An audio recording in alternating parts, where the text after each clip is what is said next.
જિલ્લા વહીવટીતંત્ર આણંદ અને આબોહવા પરિવર્તન વિભાગ ગુજરાત સરકારના સંયુક્ત ઉપક્રમે ડીએન હાઈસ્કૂલ આણંદ ખાતે મિશન લાઈફ પર્યાવરણ અને જીવન વિષય પર જિલ્લા સ્તરીય જાગૃતિ સેમિનાર યોજાયો હતો, જેનો પ્રારંભ રાજ્યના અન્ન અને નાગરિક પુરવઠા મંત્રી રમણભાઈ સોલંકીની વિશેષ ઉપસ્થિતિમાં કરવામાં આવ્યો હતો.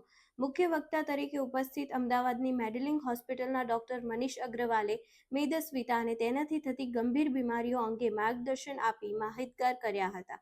અન્ય એક મુખ્ય વક્તામાં WRI ઇન્ડિયાના પ્રોગ્રામ લીડ મેહુલ પટેલે એનર્જી કન્ઝર્વેશન વિશે વાત કરી હતી. તેમણે બદલાતી જતી આબોહવા અને ગ્લોબલ વોર્મિંગના પડકારો સામે લડવા માટે મિશન લાઈફ એક સબળ માધ્યમ છે. તેમણે દરેક નાગરિકને પોતાની દૈનિક જીવનમાં પર્યાવરણને અનુકૂળ ટેવો કેળવવા અને કુદરતી સંસાધનોનો વિવેકપૂર્ણ ઉપયોગ કરવા આહવાન કર્યું હતું. તેમણે મિશન લાઈફનો હેતુ પર્યાવરણ બચાવવા માટે વ્યક્તિગત અને સામુદાયિક સ્તરે નાના ફેરફારો લાવી મોટા પરિવર્તનની દિશામાં આગળ વધવા અંગે જાગૃતિ લાવવાનો છે તેમ જણાવ્યું હતું.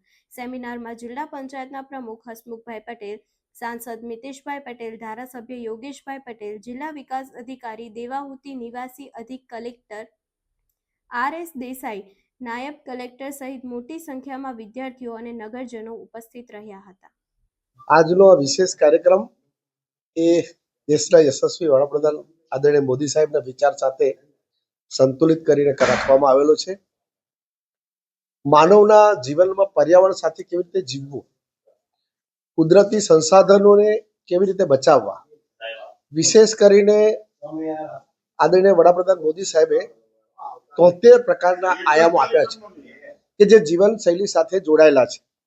વિશેષ કરીને એ આપણી હેબિટ્સ હોય, ફૂડ્સ હોય કે આપણી જે કંઈક માનવ જીવન તરીકે કરવાના કાર્યો હોય એને જોડી અને એની અવેરનેસ આવે.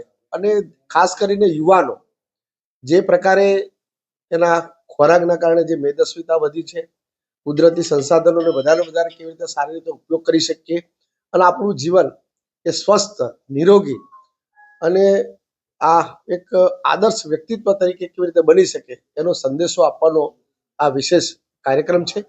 અને એના અનુસંધાનમાં આજનો આ કાર્યક્રમમાં જે યુવાનો છે એને વિશેષ પ્રેરણા મળી રહે એ વિશેષ ધ્યાન રાખવામાં આવ્યું છે.